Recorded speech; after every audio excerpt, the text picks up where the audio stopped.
ரோஹிணி கூட திரும்பவும் best couple காம்படிஷனுக்கு கலந்துக்கணும்னு நினைக்கிற மனோஜுக்கும், மனோஜ் கூட மறுபடியும் பெஸ்ட் அம்மாங்கிற காம்படிஷனுக்கு கலந்துக்கணும்னு நினைக்கிற விஜயாவுக்கும் கொஞ்சம் கூட வெக்கம், மானம், சூடு, சொரணின்னு எதுவுமே கிடையாது அப்படின்னு உங்களுக்கும் தோணுனா இந்த வீடியோவுக்கு லைக் பண்ணிட்டு வாங்க நாளைக்கான ப்ரோமோக்கான ப்ரெடிக்ஷன் என்னன்னு பார்க்கலாம். மனோஜ், நீ ஏன் கூட தான் இங்கே காம்படிஷனில் கலந்துக்கணும் அப்படின்னு சொல்லிட்டு ரோஹிணியும் பிடிவாதமாக சொல்ல, பக்கத்தில் நிற்கிற விஜயாவும் என்னடா என்ன மனோஜ், இவ சொல்லி வேணும்னா நீ இங்கே வரணும்னு நினச்சிருக்கலாம். ஆனால் எப்படியோ என்னோட நல்ல நேரம், உன்னோட புத்தி என்னங்கிறது காமிக்கிறதுக்கு தான் கடவுள் என்னையும் இங்கே வர வச்சிருக்காரு. அதனால் நீ ஏன் கூட தான் கலந்துக்கணும் அப்படின்னு சொல்ல, உடனே மனோஜ் சொல்கிறாரு, அம்மா 2 பேர்த்து கூடயும் கலந்துக்கிறம்மா.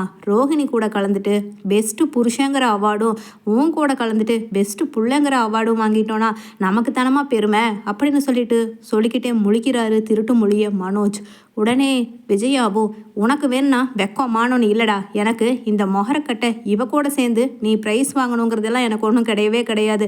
நம்ம வந்த வேலையை பார்த்துட்டு போவோம் அப்படின்னு சொல்ல, உடனே மனோஜ், அம்மா நான் எனக்குன்னா என்ன, இவ கூட சேர்ந்து இந்த மாதிரி அவார்டு வாங்கணும்னு ஆசையா, ஆனால் எனக்கு நிறையா பிஸ்னஸ் சான்ஸ் எல்லாம் கிடைக்கும் இல்லைம்மா, அதுக்காகத்தாம்மா அப்படின்னு சொல்ல, உடனே விஜயாவும் என்னமோ பண்ணித்தொலை, ஆனால் என் ஃப்ரெண்டு சொல்லித்தான் நான் இங்கே வந்திருக்கேன். அவன் முன்னாடி என் கூட கலந்துக்காம மட்டும் மானத்தை வாங்கிறாத, நான் அப்படி போய் உட்கார்றேன், வா போகலாம் அப்படின்னு சொல்ல, உடனே ரோஹிணியும் மனோஜ் கிட்ட, எப்படியோ உங்கள் அம்மா கூட சேர்ந்து நீ அந்த காம்படிஷனில் கலந்துக்காம போ, ஆனால் இங்கே பெஸ்ட்டு கப்பலாக நம்ம 2 பேர் தான் செலக்ட் ஆகணும் அப்படின்னு சொல்கிறாங்க. அதே சமயம் ஃபங்க்ஷனில் மைக்கில் அனௌன்ஸ் பண்ணுறாங்க, இந்த ஃபங்க்ஷனுக்கான தலைமை தாங்கிற நீதிபதியாக ஜட்ஜாக இருக்க போகிறவங்க உண்மையிலேயே இந்த மாநிலத்தோட நீதிபதியாக இருந்து நல்ல நல்ல தீர்ப்புகளை, பெண்களுக்கு சாதகமான தீர்ப்புகளை வழங்கின ஒரு நீதிபதி தான். அவங்க வந்துட்டாங்க என்ட்ரன்ஸ்க்கு. அவங்களுக்கு மதிப்பளிக்கும் விதமாக எல்லா ஆடியன்ஸும் எழுந்திருச்சு அமைதியாக கைத்தட்டி அவங்கள வரவேற்றா நல்லா இருக்கும் அப்படின்னு சொல்ல, அதே சமயம் தான் அந்த ஜட்ஜோட கார் என்ட்ரன்ஸில் வருது. பார்த்தா அங்கே முத்துவும் பின்னாடியே வர்றாரு. அதை பார்த்துட்டு விஜயாவுக்கும் மனோஜுக்கும் ரோஹிணிக்கும், இவன் என்ன ஒரு இடத்த கூட விட்டு வைக்க மாட்டானா, ஜட்ஜுக்கு பின்னாடி வர்றான், ஒருவேளை இவனுக்கும் அவங்களுக்கும் ஏற்கனவே தெரிஞ்சிருக்குமோ அப்படின்னு சொல்லிட்டு விஜயாவும் யோசிக்க, ரோஹிணி ஷாக் ஆகி என்ன இவன் ஜட்ஜு கூட வர்றான் அப்படின்னு சொல்ல, ஜட்ஜ் நேராக மைக்கில் வந்து பேசுகிறாரு. போகிறதுக்கு முன்னாடி, ஸ்டேஜ் ஏறுறதுக்கு முன்னாடி முத்துக்கிட்ட, முத்து நீங்களும் இந்த போட்டியில் கலந்துருக்கலாம் அப்படின்னு சொல்லிட்டு தோள் மேலே கை போட்டு ரொம்ப ரொம்ப உருக்கமாகவும் சந்தோஷமாகவும் இன்னமும் ரொம்ப பழக்கப்பட்டவங்கள போல பேச, அதே சமயம் முத்து, என்ன நம்ம ஓடுகாலையும் நம்ம மதரும் இங்கே வந்திருக்காங்க, அட இங்கே பாரியா பார்லர் அம்மா கூட வந்திருக்கு அப்படின்னு சொல்லிட்டு ரோஹிணியையும் பார்த்துட்டே ஓரமாக போய் உட்காந்துக்கிறாரு. அங்கே மைக்கில் பேசின ஜட்ஜோ, இங்கே எத்தனையோ பேர் வந்திருக்கீங்க கலந்துக்கிறதுக்காக, இந்த கூட்டத்தில் ஒரு சிறந்த மனிதரை உங்கள் எல்லார் முன்னாடியும் நான் அறிமுகப்படுத்த விரும்புகிறேன், முத்து வாப்பா அப்படின்னு மேடைக்கு கூப்பிடுறாரு. உடனே விஜயாவும், இவன் என்ன சிறந்த மனிதர்னு சொல்லி இவனை அறிமுகப்படுத்துகிறாங்க, என்னன்னு புரியலையே அப்படின்னு சொல்ல, அங்கே போய் மேடம் சொல்லுங்கள் மேடம் அப்படின்னு சொல்லிட்டு ஜட்ஜுக்கு முன்னாடி வணக்கம் சொல்லி நிற்கிறாரு முத்து. இவர் என்னோட மகனை போல அப்படின்னு சொல்லிட்டு அந்த ஜட்ஜ் தோள் மேலே அப்படியே கை தட்டுறாங்க. நான் எத்தனையோ சிக்கல்ல இருந்தப்ப சுற்றி வளைச்சு சொல்லாமல் நேரடியாகவே சொல்கிறேன் அப்படின்னு ஜட்ஜ் தன்னோட முத்துவுக்கும் தனக்குமான பழக்கத்தை சொல்ல ஆரம்பிக்கிறாங்க. நான் ஒரு 4 வருஷத்துக்கு முன்னாடி சென்னை உயர்நீதிமன்றத்தில் நீதிபதியாக இருந்தேன். அப்போ எனக்கே ஒரு கேஸில் தீர்ப்பு சொல்ல வேண்டிய மிகப்பெரிய கொடுமையான வழக்கு. அந்த வழக்கில் சில மிரட்டல்கள் வந்துச்சு. அந்த மிரட்டல்களோட ஒரு பார்ட்டாக நான் வெளியில் போனப்ப என்னை கடத்திட்டு போயிட்டாங்க. அந்த சமயம் பார்த்து சாதாரணமான கால் டாக்ஸி டிரைவரான முத்து என்னை காப்பாற்றி சேஃப்டியாக வீட்டுக்கு கொண்டு வந்து, அது மட்டும் இல்லாமல் அவங்கள உண்டில்லைன்னு ஆக்கி எனக்கு உயர்ந்த மரியாதையையும் கௌரவத்தையும் அந்த இடத்துல ஏற்படுத்தி கொடுத்தாரு.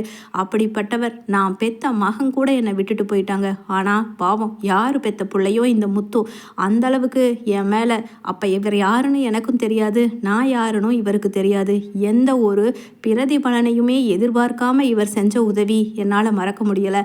அதே மாதிரி தான் ரொம்ப நாள் கழிச்சு இப்படி ஒரு மனுஷனை நம்ம திரும்பவும் மீட் பண்ண மாட்டோமான்னு நினச்சிக்கிட்டு இருந்தேன். அவருடைய ஃபோன் நம்பரும் எப்படியோ துரதிர்ஷ்ட விஷயமா அப்படியே எங்கே தொலைஞ்சு போயிடுச்சு.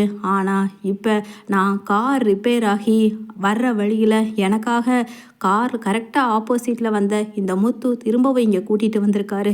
எல்லாரும் தயவு செஞ்சு இப்பேற்பட்ட மனிதனை பெற்ற அந்த நல்ல தாய்க்கும் தகப்பனுக்கும் ஒரு கைத்தட்டலை கொடுத்துட்டு இந்த உயர்ந்த மனிதருக்கு ஒரு கைத்தட்டலை கொடுங்க அப்படின்னு சொல்லிட்டு சொல்கிறாங்க. அதே சமயம் மீனாவோ என்னங்க நீங்கள் எங்கீங்க இவங்க கூட நான் எதிர்பார்க்கவே இல்லை அப்படின்னு சொல்ல, மேடம் மேடம் என்னோட ஒய்ஃப் தான் கீழே நிற்கிறா, அவளை ஒரு வாட்டி நான் மேடைக்கு கூப்பிட்டுக்கிறேன் மேடம் அப்படின்னு சொல்ல, உடனே ரோஹிணியும் இவளும் விட்டு வைக்கலையா, இவளும் இங்கே எப்படி மோப்பம் பிடிச்சி வந்தா அப்படின்னு சொல்லிட்டு பார்க்குறாங்க.